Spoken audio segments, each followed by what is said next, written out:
In 42 years of practicing medicine across 12 star systems, Dr. Tessara Vynn had never once dropped her datapad during an examination. She had cataloged over 400 species. She had treated acid-blooded reptilians without flinching. She had performed surgery on a creature whose organs rearranged themselves every 6 hours. Nothing surprised her anymore. That record ended on a Tuesday. The Palori physician stood in exam room 9 aboard the Galactic Union medical frigate Gentle Dawn, preparing for what should have been the most boring task of the month. A routine biological screening. First contact protocol required it whenever a new species joined the Union, and humanity had just made its introduction 3 weeks ago. A small diplomatic team had arrived at Union Station 7, and before any treaties could be signed, someone had to sit in her chair and let her take readings. The volunteer was a human male named Ravidar. He was a field medic with their delegation. Average height for his species. Brown skin, dark eyes that seemed to find everything amusing. He sat on the exam table with his legs dangling over the edge like a child at a playground, and he smiled at her the way someone smiles at a dentist they are not afraid of. "So how does this work?" he asked. "Do I need to take anything off?" "No," Tessara said. "The scanner will read through your clothing. Please remain still." She activated the bioscanner and waited for the first results. The Palori were thin, translucent-skinned beings. Their bodies were delicate and refined, evolved on a world where the greatest threats had been engineered away thousands of years ago. Tessara considered herself unshakable. The first reading came back. She blinked. Core body temperature, 37 degrees. For Palori, anything above 30 was a medical emergency. This human was running what her species would consider a dangerous fever as his normal resting state. She noted it and moved on. Blood composition next. The scanner identified iron, actual metallic iron, bonded into his blood cells. Iron was a toxin. It corroded Palori tissue on contact. This creature used it to carry oxygen through his body. Bone density, extraordinary. Muscle fiber count, extreme. Cardiovascular output, far beyond anything in her database for a non-predatory sapient species. Tessara quietly changed his file classification from standard to class warning and kept her face neutral. "Everything all right?" Ravi asked. "Fine," she lied. "I have some basic questions. How do humans rest?" "We sleep," he said. "About 7 or 8 hours a night. You just kind of shut down and go unconscious for a while." Tessara paused. "You lose consciousness voluntarily?" "Every day. Every night, yeah. If we do not sleep, we start to go crazy. Literally. Hallucinations, organ failure, eventually death." She wrote that down carefully. "In nutrition, we eat plants and animals. Cooked, usually. Sometimes raw. You consume other living organisms. Well, they are dead by the time we eat them. Mostly." Tessara moved on before her stomach could react. "Physical maintenance. Exercise," Ravi said. "We put our bodies under stress on purpose. Lift heavy things, run long distances. It damages our muscles a little bit, and then they grow back stronger. You damage your cells to become stronger. That is the idea, yeah." Tessara finished the general questions and moved to the blood sample.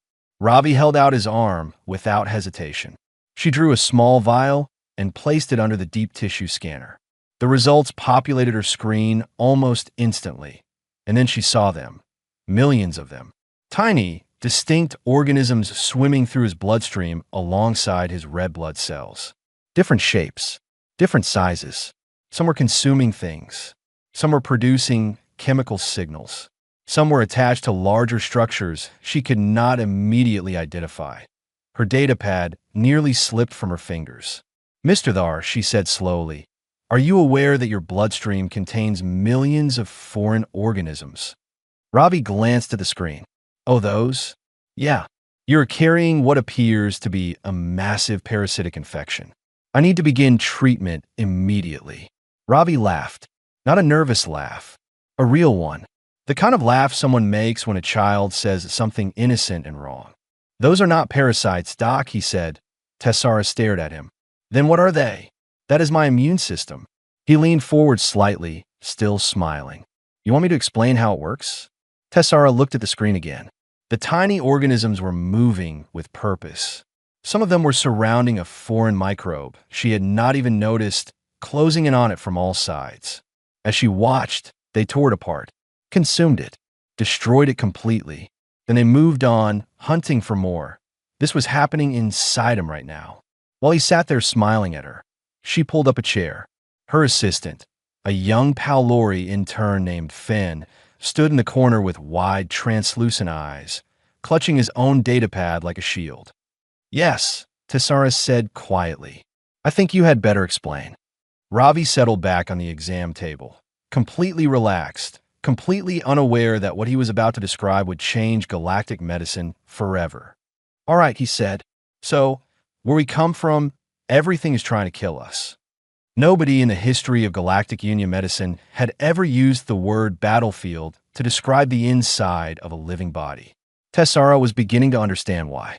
No species had ever needed to, until the humans.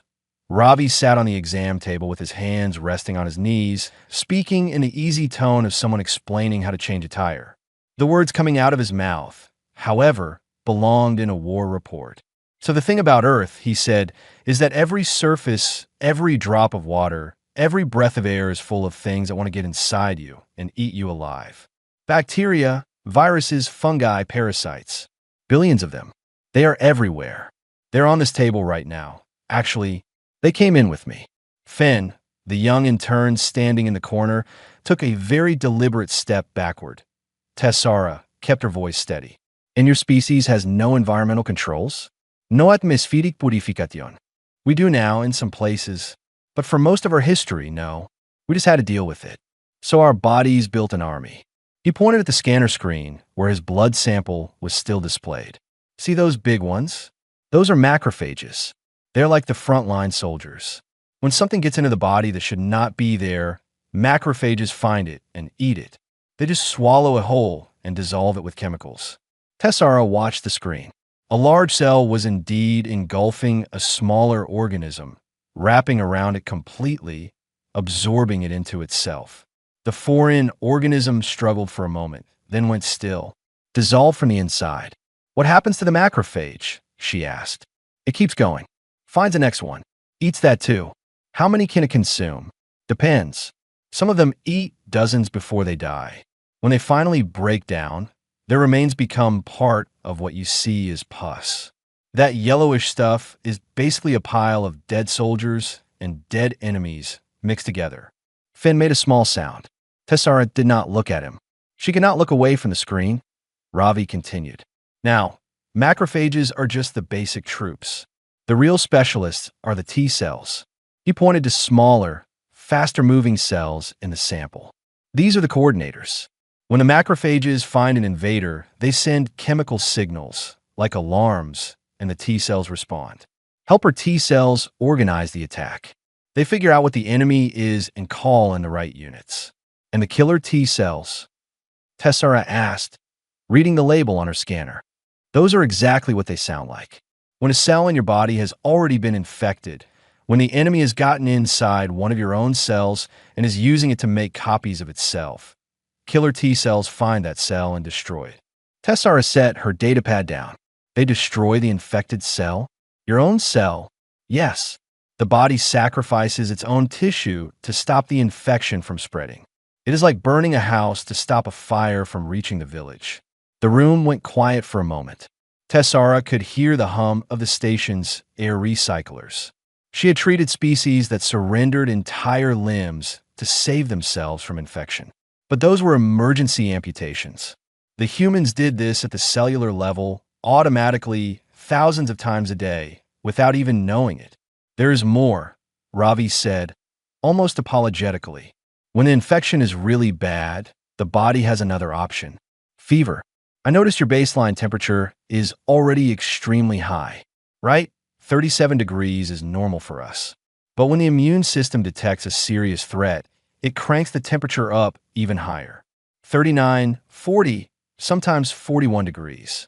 The heat slows down the invaders because most of them cannot reproduce as well at higher temperatures. It also speeds up our own immune cells. But that temperature would damage your own tissues as well." "It does." That is the trade-off.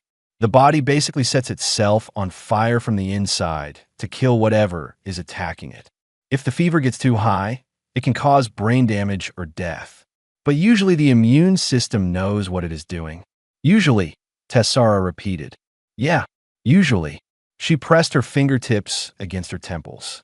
The Paolori had spent 10,000 years building sterile environments, purifying their air and water, eliminating every microbe from their world so that their fragile bodies would never have to face infection. It was the greatest achievement of their civilization. The humans had taken the opposite path. They had kept the microbes. They had kept the danger. And they had built a war machine inside their own blood to fight it every single day from the moment they were born until the moment they died. Dr. Vynn, Ravi asked, "You okay? You have been quiet for a while." She looked up at him. This man was, at this very moment, fighting a war inside his body. His cells were killing and dying in numbers she could not calculate. Chemical signals were firing. Invaders were being hunted and consumed. And he sat there asking if she was okay. "I am fine," she said. "Please continue." "You sure? We have not even gotten to the really interesting part yet." Finn sat down on the floor. He did not trust his legs anymore. Tessara picked up her datapad again. "Tell me everything." Finn had always believed that the strangest moment of his medical career would be the time a Bravari patient sneezed and accidentally launched 3 quills into the ceiling. He was wrong. That record was being broken right now, one sentence at a time, by a creature who treated biological warfare like small talk. Tessara had taken a short break after part 2 of the explanation. She had stepped into the hallway, pressed her back against the cold metal wall, and stared at nothing for about 4 minutes. Then she came back in, sat down, and told Ravi to continue. "So we covered the basics," Ravi said, stretching his arms above his head like a man settling in for a long story. Macrophages eat the invaders. T-cells coordinate and kill. Fever cooks everything. But here's where it gets really clever. "Clever," Tessara repeated flatly. "Your body learns." He explained it simply. When the immune system encountered a new pathogen for the first time, the fight was hard. The body had never seen this enemy before. It took time to figure out the right weapons. People got sick, sometimes very sick. Sometimes they died. But if they survived, something remarkable happened. After the battle was over, the immune system created special cells called memory cells. These cells carried a complete record of the invader, its shape, its chemical signature, its methods of attack, and exactly how to destroy it. These memory cells live for years, Ravi said. Some of them last your entire life. And if that same pathogen ever comes back, the immune system does not have to figure it out again. It already knows. The response is faster, stronger, and more precise. The second time, most people do not even feel sick. Tessara processed this slowly. "You are telling me that every disease a human survives makes them harder to kill." "That is exactly what I am telling you." She pulled up her Galactic medical database and ran a cross-reference. No other cataloged species had adaptive immunity at this level. Some had basic chemical defenses. A few had symbiotic organisms that helped fight infection. But none of them learned. None of them remembered. The human immune system kept a library of every war it had ever fought. And it used that library to win the next one faster. "This is why some of your childhood diseases do not affect you as adults," she said, connecting the pieces. "Right? You get sick once as a kid, and your body remembers it forever. Chicken pox, measles, mumps. One and done for most people." Finn spoke for the first time in 20 minutes. His voice was small. "What if the pathogen changes? What if it comes back different?" Ravi looked at him with a kind expression. "Good question. Some pathogens mutate. They change their shape to avoid being recognized. Influenza does this, the flu. It shifts just enough every year that our memory cells do not always catch it. So we get sick again, and the immune system has to update its records." "An arms race," Tessara murmured. "Exactly. It has been going on for millions of years. The germs get smarter. We get smarter. Back and forth."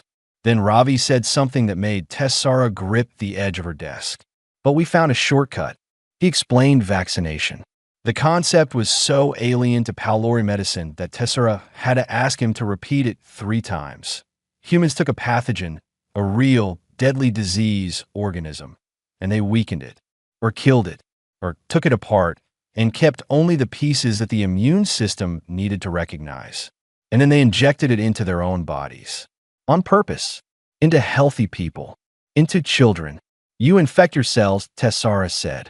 With diseases. Deliberately. With safe versions of diseases. The immune system sees the weakened pathogen, thinks it is a real threat, and mounts a full response. Memory cells are created, and now that person is protected against the real thing without ever having to actually get sick. You train your army with practice enemies. That is a great way to put it, actually. Finn looked at Tessera. Tessera looked at her screen. The numbers were there. Vaccination had saved more human lives than any other medical invention in their history. Billions. They had taken their own deadliest enemies and turned them into training tools. And then Ravi mentioned one more thing, almost as an afterthought. Oh, and mothers pass antibodies to their babies, through the blood before birth, and through breast milk after. So a newborn human already carries its mother's immune experience. Before the baby ever faces a single germ on its own, it has a head start. A borrowed shield. The room was silent. Tessera stared at the environmental data for Earth that she had pulled up earlier. The numbers glowed on her screen. Volatile star. Unstable tectonic plates. Extreme temperature ranges. An atmosphere full of microorganisms. 70% of the surface covered in salt water that would kill most galactic species on contact. She turned to Finn. Her voice was barely above a whisper. They're not from a planet, Finn. They're from a proving ground. And everything about them, everything, is built to survive it. Finn said nothing. He just looked at Ravi, who was sitting on the exam table, humming a tune to himself, completely unaware that he had just rewritten galactic biology. The report hit the Galactic Union Health Council like a rock thrown into still water. Tessera had submitted it expecting a standard review process, 2 weeks of committee reading, a few follow-up questions, and a quiet filing into the species database. Instead, the document was flagged within an hour, reviewed by a senior panel within 3. And by the end of the first day, it had been forwarded to every medical institution, military advisor, and diplomatic office in the Union. The second day, it was the most read medical document in galactic history. The reactions came fast and loud. The Palori medical community responded first. They were stunned. For 10,000 years, the Palori had believed that the only path to health was the elimination of threats, sterile cities, purified air, engineered food. Their entire civilization was built on the idea that the body was fragile and the world must be made safe for it. The humans had done the opposite. They had kept the dangerous world and made the body dangerous in return. The Bravari were next. The insectoid species reproduced in massive colonies, laying hundreds of eggs at a time, because disease wiped out so many of their young that sheer numbers were their only defense. When the Bravari delegation read that a single human could fight off infections that would kill an entire Bravari clutch, their ambassador requested an emergency session with the Health Council. The question was not academic. It was existential. If one species could do what took them 1,000 bodies to achieve, what did that say about the Bravari approach to survival?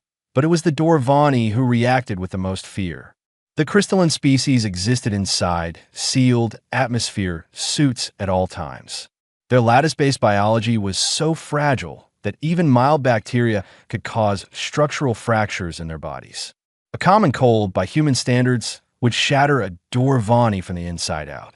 When they learned that humans carried trillions of microorganisms on their skin, in their mouths, and their stomachs, and considered this normal, the Dorvani ambassador formally requested that all humans on Union Station 7 be placed under immediate quarantine, not to protect the humans, to protect everyone else. The debate in the Union Assembly was fierce. A coalition of 7 species supported quarantine protocols. Their argument was simple and, Tessera admitted privately, not unreasonable. A healthy human was a biological ecosystem. Every handshake, every breath, Every surface they touched left behind microorganisms that most galactic species had no defense against. The humans were not weapons, but they were carriers. Walking, talking, smiling carriers. Others pushed back. The Rethani, a species of tall, four-armed diplomats known for their calm logic, pointed out that the humans had been on the station for 3 weeks already. If their microorganisms were going to cause a pandemic, it would have happened by now. The humans had been sharing spaces, breathing the same recycled air, even offering to share their food. No outbreaks had occurred. Meanwhile, the humans themselves had no idea any of this was happening. Ravi and his delegation continued their diplomatic tour of the station. They visited the gardens. They tried Palori music and politely pretended to enjoy it. Ravi spent his free time with Finn, the young intern, asking him questions about Palori culture with what seemed like genuine fascination. Finn found this confusing. He had read the medical report. He knew what was happening inside Ravi's body at every moment. Armies clashing, cells dying, chemical warfare at a scale that would terrify any Palori general. And yet this man sat across from him in the cafeteria, laughing at his own jokes and asking if Palori had anything like ice cream. "You're not what I expected," Finn told him one evening. "What did you expect?" Ravi asked. Finn thought about it. "Something more frightening." Ravi smiled. "Give it time." Finn did not know if he was joking. Tessara was summoned to present her findings to the full Health Council in person. She stood before hundreds of delegates from dozens of species in the great circular chamber of Union Station 7 Central Hall. She presented the data, clinically: temperature, blood composition, cellular defense mechanisms, adaptive immunity, vaccination. When she finished, the chamber was silent for a very long time. Finally, a Bravari delegate raised a thin, quilled arm. "Dr. VYNN, what happens when their immune system fails?" Tessara had hoped nobody would ask that. She pulled up her final data set. "Autoimmune diseases," she said. "In some cases, the human immune system makes an error. It identifies the body's own healthy tissue as a threat and attacks it. The army turns on the nation it was built to defend." She displayed the list. Rheumatoid arthritis, the immune system destroying joint tissue. Type 1 diabetes, immune cells killing the cells that produce insulin. Multiple sclerosis, the immune system stripping the protective coating from nerve fibers. Even in failure, Tessara said quietly, human biology is violent. The chamber remained silent. Hundreds of eyes, of every shape and color, stared at the data on the screen. The numbers were undeniable. The implications were staggering. Somewhere on the station, completely unaware that a species was being debated like a natural disaster, Ravi was teaching Finn how to play cards. The alarm tore through Union Station 7 at exactly 1400 hours, and within minutes, the corridors that had been full of diplomats and scientists became rivers of panic. A cargo vessel from a frontier colony had docked that morning. Standard procedure. Routine supply run. But somewhere in its sealed containers, buried in organic packing material, variety spores had been growing for days. By the time the cargo bay doors opened, the air was already thick with them. Invisible, silent, and spreading fast, variety spore infection attacked respiratory tissue. For species with internal defenses, it was manageable. For the Palori, whose bodies had evolved in sterile perfection, it was a death sentence. The spores latched onto lung tissue and began consuming it. Without heavy medical intervention, a Palori would suffocate in 3 to 4 days as their lungs slowly dissolved from the inside. The first cases appeared within 2 hours. A dock worker collapsed in the cargo bay, then a maintenance technician, then 3 scientists in a nearby lab. By evening, over 100 Palori were in the medical ward, struggling to breathe, their translucent skin turning a sickly gray. Tessara had not slept. She moved through the ward like a ghost, directing her staff, allocating the dwindling supply of antifungal medication, making decisions no doctor should have to make about who received treatment first.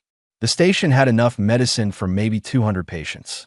The infection was spreading faster than that. Finn was helping. He carried supplies, ran scans, and tried to keep his hands from shaking. He was scared. He had read about variety outbreaks in medical school, but reading about death and watching it walk toward you were very different things. And then the humans showed up. Ravi appeared at the medical ward entrance with 6 other members of the human delegation. They were not panicking. They were not wearing protective gear. They walked in like people arriving at a work site, ready to do a job. "We are here to help," Ravi said. The station commander, a tall red Hani named Advisor Dalla, blocked the doorway. "You are diplomatic guests. This is a medical emergency. I cannot allow civilians into a contaminated zone. I am a trained field medic," Ravi said calmly. "And more importantly, the variety spore cannot hurt us." Dalla hesitated. Tessara stepped forward. "He may be right," she said. She had been thinking about this since the outbreak began. She pulled Ravi aside and drew a quick blood sample. Under the scanner, the answer was immediate and astonishing that Ravi's blood was full of dead variety spores. His macrophages had identified them, attacked them, and destroyed them. His immune system had fought and won an entire battle against the infection in the time it took him to walk from his quarters to the medical ward. He had been exposed to the same spores that were killing Palori by the dozen. His body had treated them like a minor inconvenience. "He is clean," Tessara told Dalla. "His immune system neutralized the spores. All of the humans will be the same. They are immune." Dalla looked at Ravi for a long moment. Then she stepped aside. The humans went to work. Ravi organized triage. He moved through the rows of sick Palori with steady hands, checking vitals, adjusting medication dosages, speaking softly to patients who could barely breathe. 2 human engineers helped repair a broken air filtration unit that was supposed to contain the spore spread. A human logistics officer took over supply distribution so that Tessara's exhausted staff could focus on treatment. And then there was Priya Nair. The human biologist had been part of the diplomatic team as a science advisor, but she had training in microbiology. She found Tessara in the lab and made a proposal. "Your medicines are treating the symptoms," Priya said, "but they're not killing the spores fast enough. Let me look at how my immune system beat them.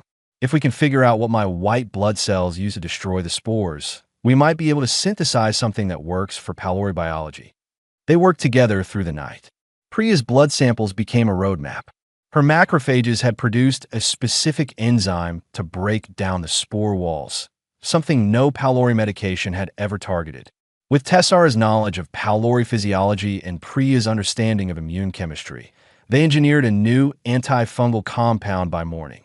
The first patients who received it started breathing easier within hours, but not everyone was saved in time. Fen collapsed at his station just before dawn. He had been exposed early during the first wave. He had kept working anyway, saying nothing, helping others while the spores quietly consumed his lungs. Ravi found him on the floor. He picked up the young Palori in turn. So light, so fragile, his translucent skin almost gray, and carried him to the nearest bed. He administered the new compound himself, and then he sat down in a chair beside the bed and did not move.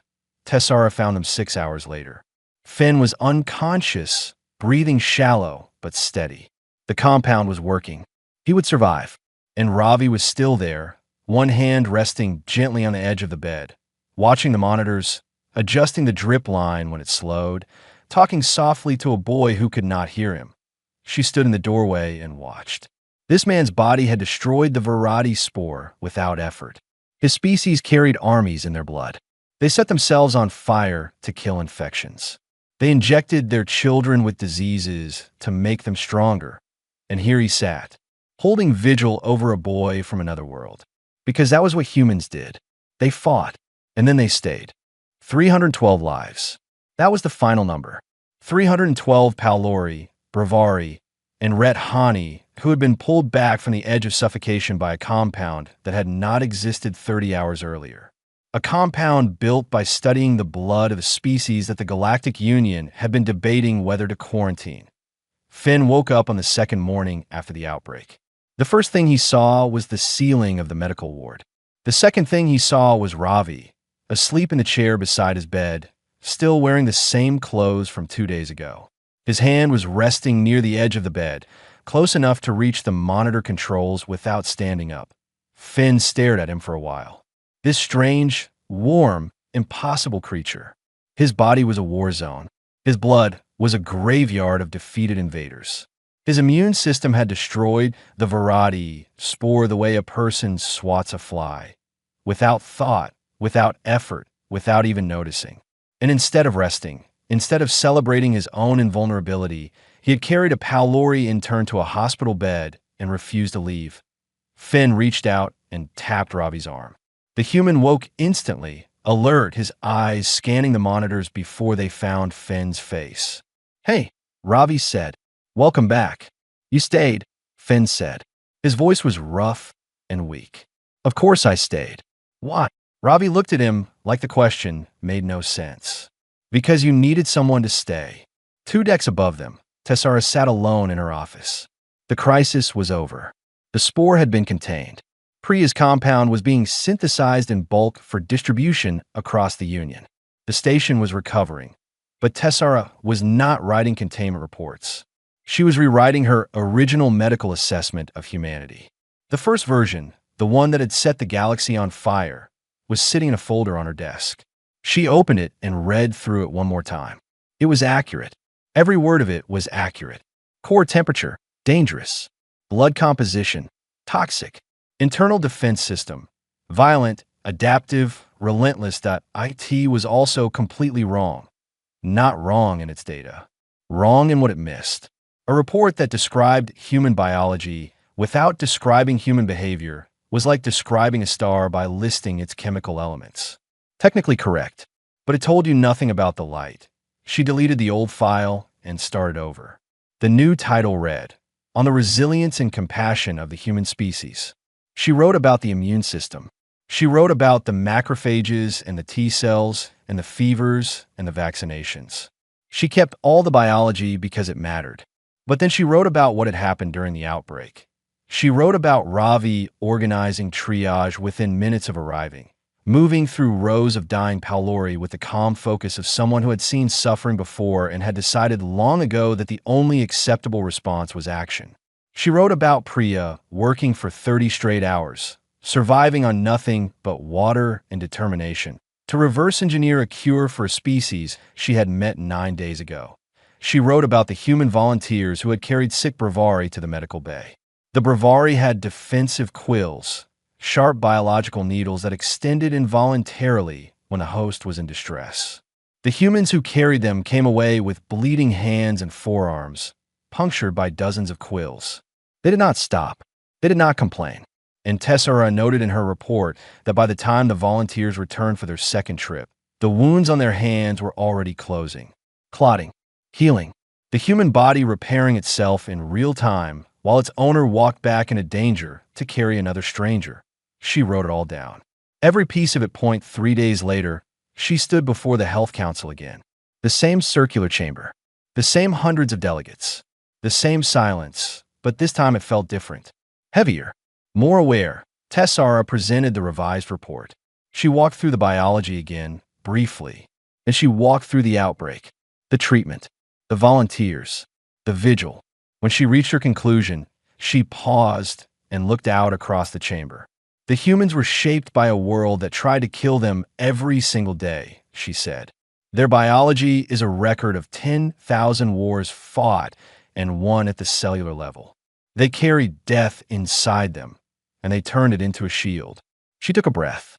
But what no scan or sample can capture is this. They did not evolve merely to survive. They evolved to protect. I watched them walk into a contaminated zone without hesitation. I watched them bleed for species they had never met. I watched a man sit beside a dying boy for 6 hours because he believed no one should be alone when they are afraid. She let the silence hold for a moment.